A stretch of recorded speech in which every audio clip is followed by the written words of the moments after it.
Hello and welcome to the Talk Seagulls Show, episode 4, courtesy of Grand Central, just outside Brighton Station. I'm joined with Louis today. Mate, it's a pleasure to have you on, of course. Thank you. Yeah, it's a bit difficult, isn't it? We're at the Europa League. But I don't think anyone's in bad spirits, Louis. No, I mean, firstly, I think we've just got to be fairly appreciative of the journey that we've been through and the fact that, you know, we faced up against some of them, probably the hardest group out of anybody in the competition, and the fact that, you know, we lost our first game and we'd have probably thought, right, I mean, that might be it. But for us to come back, win the whole group, like, I don't think anyone would have seen that coming. No. I think that's pretty much where it starts, isn't it? I mean, there's not many clubs that have got to the Europa League, done that well in it, played the teams that we sort of have done, whilst also battling the injuries, the extra games, and still being in that top 7, 8 of the Premier League. You know, for a club stature of Brighton, right, let's put it to perspective.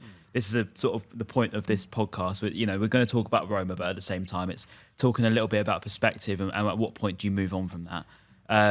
But I think for a debut season, it's not bad to be sat around that sort of area at all. No, not at all. I mean, when you think about it, again, like you say, you think about the position we are as a club with the stature that we have compared to some of the big boys around us. Like, I mean, certainly for us, when we were at school, we were in like League One, right? And back then, if we'd have told anyone at school that we'd be playing Europa League football in 15 years' time, they'd have taken a piss. Yeah.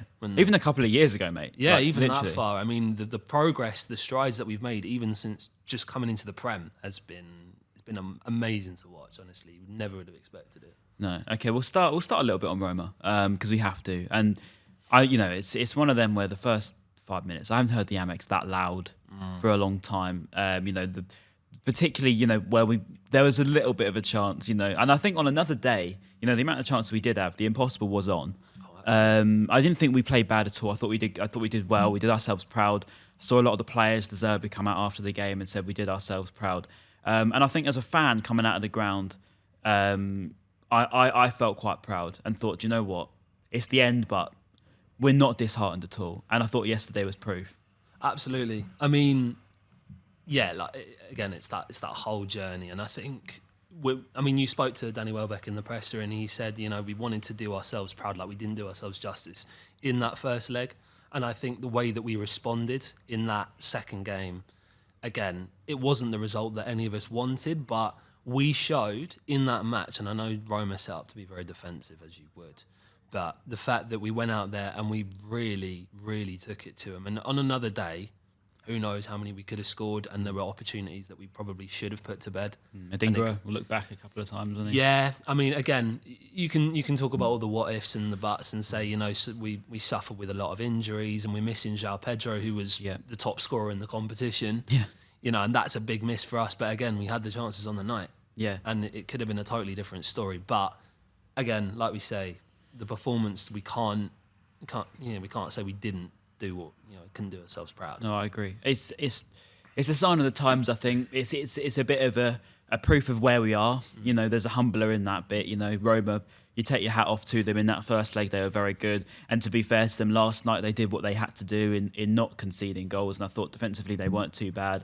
They did the dark arts, let's put it that way, of diving and cheating and time wasting. But for a top team that was in the European final only last year, they knew what they were doing. And I think that's the difference. And it's where we are now versus what we could be at, and maybe a bit of new perspective in that. Do you reckon?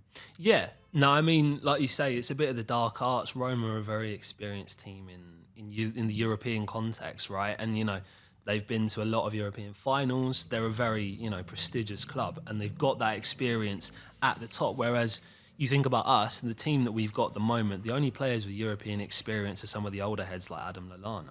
Who did really well, by the way. Who was incredible that first half. If he'd have got under Mancini's skin a little bit more, I reckon he could have been off in that first half. And again, that might be a very, very different game. He's turned into a little wind-up, isn't he, Lallana? He has, but I like that about him. I think actually having that presence on the pitch, just that someone that's just in the air a little. Yeah. I think one thing about us as a club maybe is that we don't have that intimidation factor yet. But I think having players on the pitch that are irritants, people like Neil Maupay was losing him. I think was a big miss, not just on the pitch, but also the way that not just what he did with the ball, but also got that reputation. His reputation again. People knew that he could get under your skin. And having someone like Lallana in there, obviously he's got that experience in the nous, but the fact that he can also, he can get on people's shoulders and get underneath their skin, like it's going to be massive. And I feel like the atmosphere also plays into that. Yeah. If we can become a slightly more intimidating place to come, everyone knows we play good football. If we can match that with that intimidating atmosphere and the players on the pitch, we get that fear factor. I mean, who knows where we could go? Well, yeah, I think to a degree we had it this season. We'll talk a little bit about the season in general because you mentioned João Pedro, competition's top scorer, our top scorer, been, even exceeding expectations for a £30 million signing. I mean, that's a lot of money for us, but in the grand scheme of things, I think he's now worth triple that. At least. But at the same time, I thought he had that fear factor. When you saw against Palace not too long ago, that sort of countdown celebration. But just as well, you always felt like he was going to score. And, maybe on another day, if we had him yesterday, Karim Mitoma, the same sort of player, they're not just game changers, but they're their next step of quality. I'm getting there in the end. The next step, that is really hard to say, Next step of quality, I think, it's a different level, it's a different league, maybe to what we had out on the night. But just to look back on the Europa League in general, I mean, look, we started with Athens, it was tough. And I think from that night to begin with, we thought, this is going to be really difficult. It's a shell shock, wasn't it? It was a shell shock. And we thought, maybe we aren't ready for this at all. Maybe this is a massive slap in the face. But to come back from that night, talk to me a bit about that. The reaction straight away, adapting to the Europa League so quickly. I think, like you say, it was a bit of a kick in the face for us because obviously we didn't have that experience throughout the team. I think that's something that we probably need to look at in the summer if we do want to sustain this level of football. If we want to push for Europe again, I think we have to be looking to bring in someone with a bit more experience. But that first game it showed. There was all of the. Athens had all that experience to be playing in Europe and they know what it's like on that big stage and under the bright lights. We just weren't ready. That again, and that's down to the fact that we didn't have the players that had the experience of being on that stage before, and we just they were ready and we weren't. And after that, I think that was when the players started to realise, okay, this is the step we need to take now.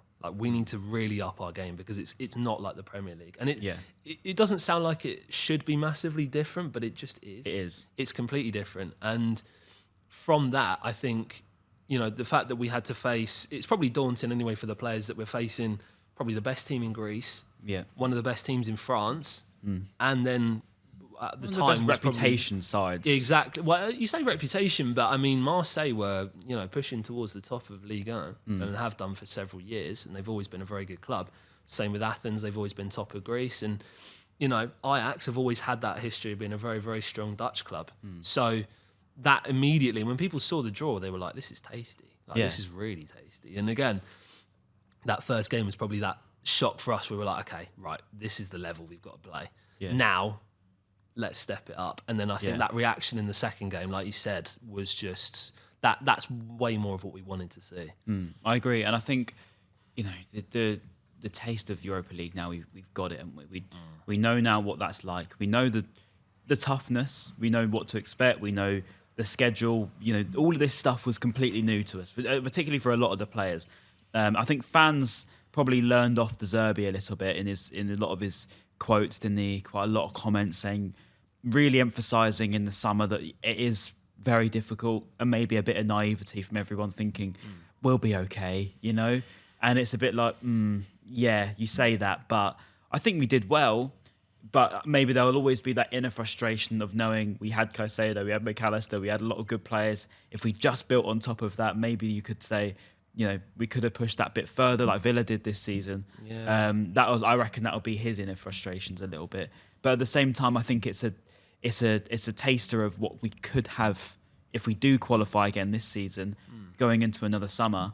That surely has to be a point where maybe a couple more punts come out from the board in terms of the transfer market. Yeah, I think so. I mean, like you say, if we'd held on to some of those players from last season where we looked like a serious side, yeah, I think that's where we've probably suffered the most is, you know, in that sort of defensive midfield area where, you know, we just seem to get exposed, and holding on to those players, or at least now going forward, like it's all good saying what if we'd held on to them. Of course, yeah, right? yeah. But now we know what it's like, and now we know the profile of player that we need. I think it's fairly obvious to everybody.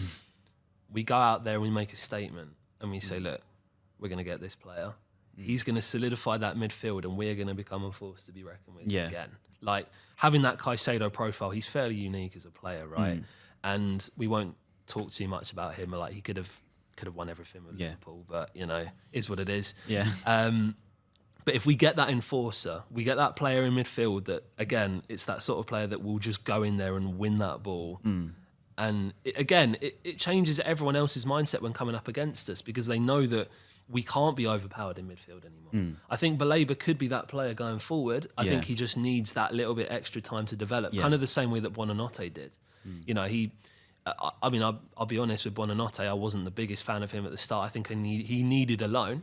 But the fact that he was given time to sort of bleed into this new role where he drifted a bit more centrally, he's really grown into that. And I feel like... Really good last night as well. Very, very good. I feel like he could be that sort of same player as Lallana, but just obviously with a bit more dynamism.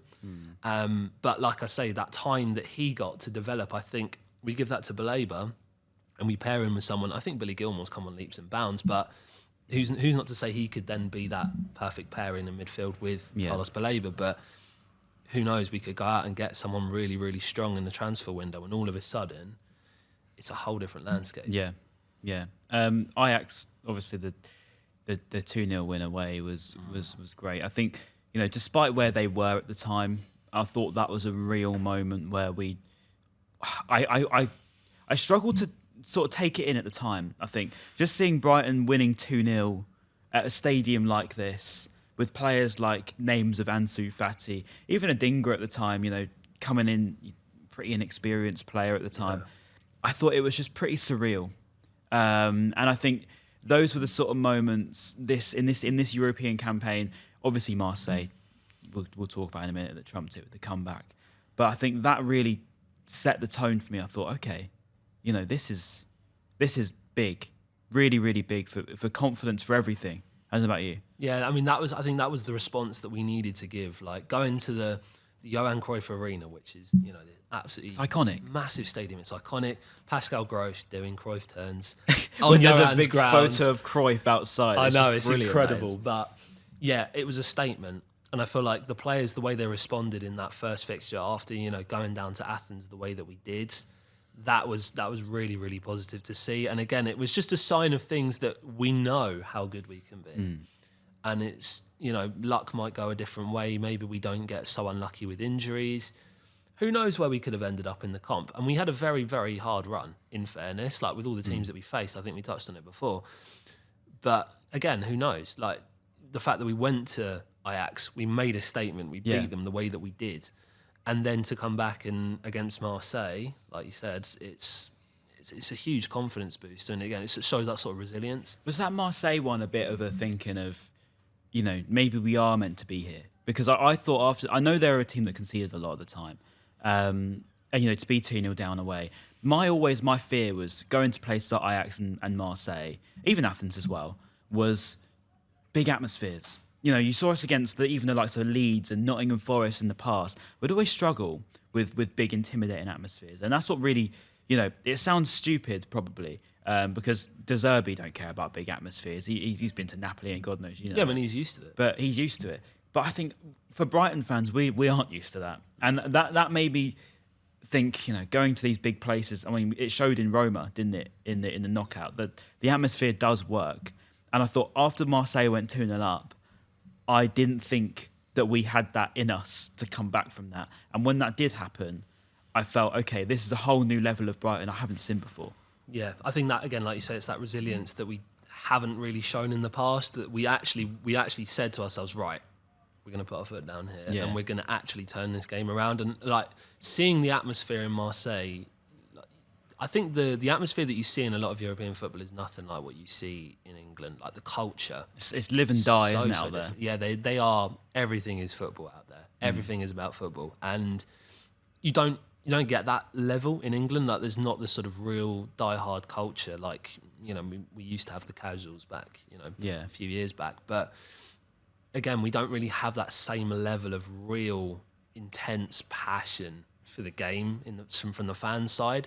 So I think those atmospheres that you go in when we've been playing at the grounds, and this is not to like diss anybody in the Premier League, but you go to Premier League grounds and you don't ever really feel like, unless you go to maybe Anfield, that you don't really ever feel like you're really intimidated by the atmosphere. I think Leeds are probably the only one I could think of, and I don't like to give Leeds that credit because it is annoying. But but I think when they're not in the Premier League, when they're in the Premier League, I must admit it was loud. I think when Gelhardt scored in that last minute that or something. Was painful. Yeah. Forest did it to us in the first season, but then we counted them this one. So I don't know. There was always a bit of a track record for me of going to these sort of places, to say. But yeah, I was happy to see that in the Marseille game. I thought it was a whole new level of confidence. Maybe someone like João Pedro, who again penalty takers, sort of thing, Brighton bottle in the past. These are the sort of things that I have been conditioned as a Brighton fan to think that doesn't happen. We can't do that. Yeah. I've watched Brighton for so many years, Championship, playoffs. We are awful in those sort of games. I hate it because I know we're going to crumble. Serial chokers. And it's horrible, isn't it? It is horrible. And if you get a penalty, there's less chance you're going to score than any other team that gets a penalty. Whereas if you concede a penalty, it's probably going to go in. And that's what I always hated being a Brighton fan, was being that sort of inferior complex. And I do think going into the Europa League this season, that's one thing that De Zerbi has brought to not only us and the players, but I think Bloom and Barber as well. In Barber's own admission, he's not been tested like he's been tested by De Zerbi before. He's not had someone come and say, "Why are we talking about top 10?" There's a top 10 goal here. We're top 6 team. Let's go for a top 6 finish. That in itself, I think De Zerbi set a whole different precedent over this club in this season that I think will go down, regardless of whether he's here or not next year, as a big sort of statement landmark for the club. Yeah, no, and I think this actually leads on to quite a good point I was going to make. So I've seen on Twitter there's been a few discussions about what our ambition should be as a club. Yeah, and like you say, De Zerbi's the first manager that's really gone to the board and said, "Why aren't we being more ambitious?" And the discussion has always been between the fans that have been there since the Withdean days, since the Goldson days and beyond. We should be grateful, right? It's the balance between, are you grateful for being where you are now, or to the more modern fan that's seen us more in the Premier League era and the progression that we've made? When is the point that we start saying we need to be more ambitious? This player isn't good enough for us anymore. Like, we might have emotional ties to some players, but it gets to a point where we say, if we want to be consistent top 10 team and consistently in European contention, trying to win, domestic cups as well, what is the point that we start saying, let's have some higher ambitions here and be real with the conversations and saying a player isn't good enough anymore? It's interesting. I think it's difficult because at Brighton, I think there's a real connection to our players that I don't think that many clubs do have. Maybe your Newcastles, perhaps. Yeah. But I don't think many clubs, you even see ex-players come on this show or talk to Brighton fans in the past. Everyone has really, really specifically good memories. You see Alexis McAllister still loves us, even though he's at Liverpool now. Yeah. There's a real connection to our players. When we love a player, we love a player. Yeah, and exactly. they're in everyone's arms, and that's it. And if you upset us, you're gone, and you're not going to come back. So I think that's one thing that Brighton definitely have, and I don't want us to lose. So I wouldn't want us to be that sort of club that just, you see a lot of big six Chelsea's. Yeah, Chelsea. For a prime You just example, say right? Chelsea. I have to. Yeah. Because you see Graham Potter's tenure there, Sanchez, any of them that's gone. Couple of bad games, they hate him. They want him gone. It's not even a couple. Sometimes it's just one. And I get that from a standpoint of saying, Chelsea is a club, right? They've got that prestige and they've got the history of winning titles, right? They're a winning club. From what history would tell you, they're a winning club. But the state they're in now, it's more about, I feel like, to me, I see that team and it's more like a bunch of individuals who are all playing for a paycheck. They're all on huge amounts of money, and it's less about the club. It's more about the individuals. Whereas here, what we've got, we've always had the motto together, right? Yeah. It's always been about the club. So if you're not willing to buy into the club, and you're more interested in your own personal benefit, you're not going to make it. And to Potter's credit, he did just that. We had to cut off Duffy, we had to cut off Knockaert, we had to cut off a lot of these players. The uncomfortable conversations. And Done. There was a lot of players here that were, it was the time up. And that was hard to accept, I think. And I think Potter did really well in getting rid of them players whilst building us. He was establishing a new brand with different players. It was essentially gutting a club out whilst building a new club, if that makes sense, and still getting better. And that's difficult. So he did a good job of that. And I don't think we're in that situation now. No. But I do think we should still keep that togetherness to some degree. But yes, I do agree to your point. At what point is it, stop looking in the past, because the past is the past. We're not at Hereford anymore. We're not in the Championship anymore. We're not in League One anymore. We're in the Europa League. We want to be in the Europa League again next year. And I think we can be. It's going to be a difficult one, but I think we can be. Yeah. So I'll ask you this. What do Brighton need to do to establish themselves, not just European, not just in the Premier League, but to fans, for it to mean something, for us to not just be another team that's having a good moment and then they're going to be a Southampton? Yeah, I was going to say Southampton, actually. Leicester. I think the way that you've got to do it is with some authority and some ambition, right? I mean, we are starting to show that ambition, and the board is starting to say, you know what? Like, I think Tony Bloom made a comment that he said, we're building up this war chest for the summer, where we're going to go out there and we're actually going to start investing, because we've been saving up all this money. It should be a fun summer, hopefully. If we can hold on to De Zerbi, which, who knows? Yeah. If we can hold on to some of our key players and just build upon what we've got. And you think about the past as well, where we've sort of, we like you say, we filtered out some of these players, and it was a whole transitionary period. But throughout that, we were always on the ascent. Even through the first couple of years, we were just trying to get a foothold in the Prem. There was a bit of a transitionary period where, okay, this is what it's like playing. And there was understanding, I think, still from the fans that got where we are. I think there's still that now. We're quite quick at accepting where we are. You talk about that under Potter. The record under him was so bad, if you look at purely results, but the football was good, so we trusted it. And then we got better, then we get De Zerbi. Record was tough at the beginning, could see the changes, so we trusted it. Now, okay, we're out of the Europa League, but we can see that we can, maybe get there again next year, so we've trusted it. Yeah. You don't get that sort of time at any club. No. Fans aren't usually this accepting. It's if you're losing 5, 6, 7 games in a row, we want you gone. We've just lost 4 in a row, bounced back, got 2 wins on the bounce now, if technically.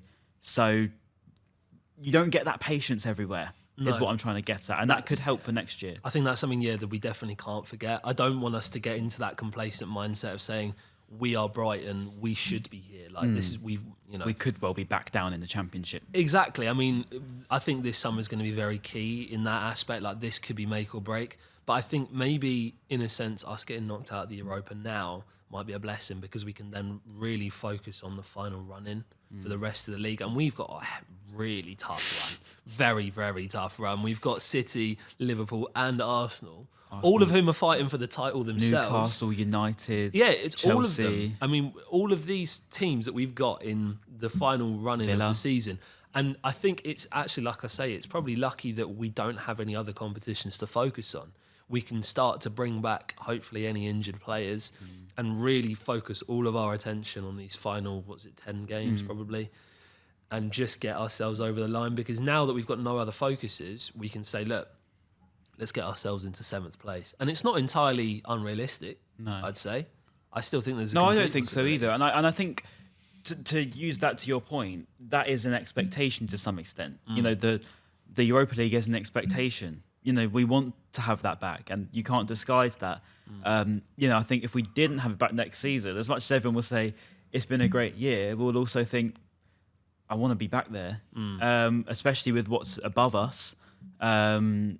So, there's exactly your point of where do you change it? Where's the expectation now? Is it always look up regardless of where we are, and stabilise in that sort of seventh, eighth, then go for sixth? It sounds crazy. I know if you're any other club fan listening to this, but if you're Tony Bloom, that's exactly the sort of conversation you're having. If not, it's higher. Yeah, exactly. I mean, you think it's those little steps, and again, you can do it. It's a process. It's a long process. I mean, we've always planned very far in advance. Clearly, with the data sets that Tony Bloom's got with Starlism and everything, he's always looking way further ahead in the future. But you think about even the progress we've made in the last couple of years as a club, and I was having this discussion earlier, that you think a couple of years ago, if Ansu Fati had been offered to go on loan to Spurs or to Brighton, who's he picking? Yeah. He's picking Spurs 10 times out of 10, and who could blame him, right? You've got these two clubs in the positions they're in. Brighton are in a sort of a bit where they're sort of transitioning a little bit. New kid on the block, isn't we? Yeah, new kid on the block. Like, there's ambition there, but is it what Spurs are currently doing with Harry Kane and Heung-min Son and the team that they had at that time? Is Ansu Fati going to go, yeah, I'll go to Brighton? No, of course he's not. Yeah. No chance. He's always going to go to Spurs. And I think the fact that now, we've got the core of the club that we do, the manager. Ansu Fati's had those two options, and it's not a disrespect to Spurs, but he's gone, I like what Brighton are doing here. And this is Ansu Fati we're talking about. This is a player who's heralded as, supposed to be the heir to Messi at Barcelona, taking the number 10. Don't quite know about that one at the moment. I don't know about that one at the moment, but, I mean, the kid's still only in his early 20s. This is actually a really good point on Ansu. I don't want to make this just a short bit about Ansu, because I do think if he's definitely a project. Oh, massive. It's definitely a project. He's clearly mentally needs time. I don't think he's a bad player. No. And I think if there's anything Ansu needs, it's to sign here permanently and be eased in. And look, I'm not saying that we should spend 40 million or whatever they're going to want for him, because I don't think we should. But I'm saying if we got him on a really cheap deal and we'll be able to afford him, it's a no-brainer. He needs a good amount of time. Yeah. A proper amount of time. I feel like when you've got that very short period on a loan where you it's almost not feel like you gonna have work. to impress, it's not going to work. It's not going to work. And you have to bear in mind, like, we don't want to get into the mindset of a club like Chelsea that go, if a player doesn't hit the ground running within the first couple of games, he's a fraud. Get him out, right? Yes. And this is the thing. We can't put masses and masses of expectation on someone like Ansu, who is only 19, 20 years old. He's still got a massive career ahead of him. He's got the next 15 years, right? And it's the same with players like Ferguson. Buonannote's really taken that step up, despite the fact he's one of the younger players in the squad. And you just need to think, right? People have started to turn on Ferguson, and sure, he doesn't look like the same player that he did last season, or even since the start of the season, where he got a hat trick against Newcastle, he got that goal against Forest, but that was it. Yeah. And again, you just have to remember the kid's 19. He's got so much ahead of him, and we would be so stupid to let him go. Oh, we'll be stupid. So stupid. I mean, I know hindsight's a great thing, but you look at what Gyökeres is now doing for Sporting. That is absolutely mental. Yeah. Genuinely mental. And who'd have thought? Like, we had Neil Maupay as our striking option with Danny Welbeck and a couple of others. And Gyökeres was so far down the pecking order. Gyökeres wasn't even regarded at all by he was. He was still in the youth team. He was still playing with the 23s. He didn't do well at Swansea, and he didn't do well in his first season at Coventry. And I think at the time, fans weren't upset to see Gyökeres go. No, it wasn't even a thought that we all knew he had a good record in the 23s. Yeah, but that was maybe one point, and this is coming back to the same theme of, Brighton fans are very good with holding on to the players they love. Maybe he just needed that extra bit of time. Maybe he just needed that extra bit of love, because look at him at Sporting. He's now a £100 million striker. He's probably one of the best talents in the world. I mean, there's going to be someone sought after. Yeah, he's going to be after someone. Top club's going to be after him. Do I think he's going to work in the Prem? I'm not sure. It's not about him anyway. I'm just putting that out there.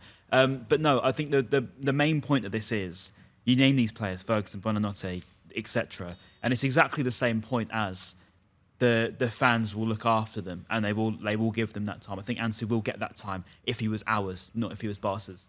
And I don't think many clubs would do that.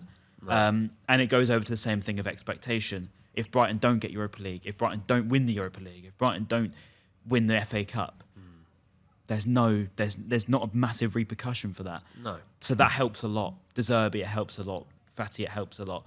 Because you don't have that get them out of the club because we haven't got this, we haven't won this amount of games. So that helps. But then, Louis, this is the final bit on this. What do we have to do then to change that bit? What does that change? Do we keep that mentality of helping everyone? Because obviously you can't help everyone. Yeah. You have to have someone like Gyökeres to leave you. And you have to look back and think, fair enough, you've done very, very well. I think for his career, missed it was out the on best you. move. It was the best move. Of course, it's for him. Career. Yeah, absolutely. And there's going to be some you miss out. You can't get 100% hit record. Yeah, it's not like career mode, is it? No. You can't just expect You don't every know single their player potential. to suddenly turn into a world beat. So this is my point. So in say in the next 3 years, as Brighton fans, we're what? Hopefully still competing in Europa League. Yeah. What's the aim now for the club? And do we stop looking back on the past anytime soon? I think it's not the best idea to look back into the past anyway, because if you live off what you did before, you're not thinking about what's coming up because you can't change what's happened. We use that as the reminder, sure, but at the same time, yeah, it's perspective. But that was then, this is now. This is where we've got to say, look, if this is the level that we want to play at, there's got to be a little bit more of a cutthroat attitude. I'm not saying, we turn on players if they have one or two bad games. Who gets the cutthroat attitude, though? What you saying, fans, club? Because obviously De Zerbi's got that, which we haven't had. Yeah. As I said before, with Barber and Bloom, etc. You say it how it is, but I mean, I don't see a problem with that attitude. So the fans get that then? Well, the fans, again, I think it's because it's a mixture of the people that have seen us come all the way from, the depths of the football leagues all the way up to this, and are just happy that we're here. Yeah. And again, I have no issue with that. I think that's really, really nice. And the fact that we've still got that core of fans that have been there since the darkest days of the club, that's great. You wouldn't get that with a lot of other clubs. No. Because, I mean... There isn't that story in most There other isn't really clubs. that story. I mean, nearly going out of existence 25 years ago to come into here, it's unheard of. I mean, I'm sorry, you look at City, you look at Chelsea, they're forged in money. Well, yeah, they are. I mean, that happens with some clubs. They get very lucky that they get the investment and they can turn it all around. But I think for us, yeah, sure, we've got the group of fans that say, we're happy to be here. But if you want to take that next step, maybe I don't think the fans need to be the ones that have this attitude. I think you've just got to respect the fact that not only where we came from, but now if we want to be ambitious and we want to push on, we've just got to be a little bit more. I don't know how you put it, but just a little bit more. I wouldn't say high, probably like higher expectations. Yeah. But not to the point where it's saying you've had one bad. Yeah, exactly. It's not delusion. One bad game, get out of the club. We don't want to deal with you anymore. That's not the way we want to do it. We want to say, look, this is the time you've got. We want to be here. You want to be here, right? If we can get to that point, amazing. If you can't get us to that point, I'm sorry, but if we want to continue this trend, might have to be some uncomfortable conversations. Yeah. No, I don't think it's unreasonable. I don't think everything you say is particularly going to happen, because I don't think you'll ever lose the original feeling, and I don't want to lose that. No, you don't want to at all. But I think at some points, maybe the expectation has to be higher with Roberto. His guidance and advice with that definitely is true. But I guess we'll see, won't we? Yeah. But to round it all off on the Europa League aspect, it's been a good conversation about the expectation thing. But the Europa League aspect, what a journey. What a journey. What a journey. Not just this, but getting here has been insane. It was, as you say, it's a conversation that we didn't think we would even have in our lifetime. Yeah. I didn't even think Premier League was a conversation I'd have in my lifetime, but that's not the point. Yeah. So this is the bit where we can look back and think, wow, fair enough. We've done very well. We've coped well. We've lost a lot. We've been through a lot this season. Yeah. A lot of injuries. It's I know it sounds like an excuse, but it's not. We played against one of the finalists, one of the ex-Champions League semi-finalists as well. Not even that long ago, but may I add, I think it wasn't when they beat Barcelona, Roma. It wasn't long ago. And Roma are probably one of the most established European sides we could have possibly come up against. We've beaten 3 other established European sides. One of them atop of the Greek league at the moment as well, of course. Ajax caked in history. Marseille asked some of the fans about the experience out there, battling some of the toughest atmospheres in the world. It's been mad. It's been mad. Lewis Dunk must be over the moon. Jack Hinchelwood as well. Solly March, unfortunately, didn't get to see it. Yeah. But there's still some local boys there that have come through this journey as well. Any final words on the 2023-24 Europa League season? I think the Europa League season for us has been...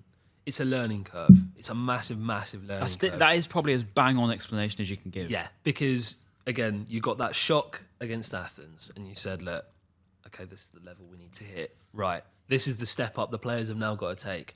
Then we get that shock again against Marseille where we go 2-0 down and we're thinking we could have folded.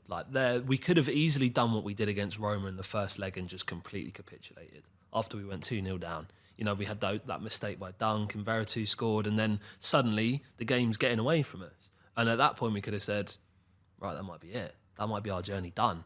But then to come back, win the game and take it to some of the best teams from their respective countries and win that group in our first season, unheard of. That Marseille moment from João should have come. Oh, man. These are the memories I think we're going to hold on to for a seriously long time. Thank you, João Pedro, for so many of them. Oh, thank you, João. You're a top man. Absolutely top man. I mean, again, these are the sort of memories that we make as fans, right? That it's so unique to us as a club that we've been... I mean, I remember my first game ever was in League One at the Withdean. I watched us draw 1-0 to Southampton. Jose Font scored a header in like the 90th minute. And literally at the full-time whistle, everyone stands up and leaves. Yeah. And it just doesn't feel the same at all. And you think about that and you come to last night when we're filming, and you get to that point where it's our final game in Europe this season. I mean, just what a journey. Yeah. What a journey. And these are memories that I think all of the fans will hold on to for forever. Yeah, and it's not just that, but the experiences going out to these different places, some places where you never would have thought you would have even gone to. But yeah, Louis, been an absolute pleasure today, mate. Yeah, it's been great to talk about expectation. Good to have you at Grand Central. Nice connection as well. That was good.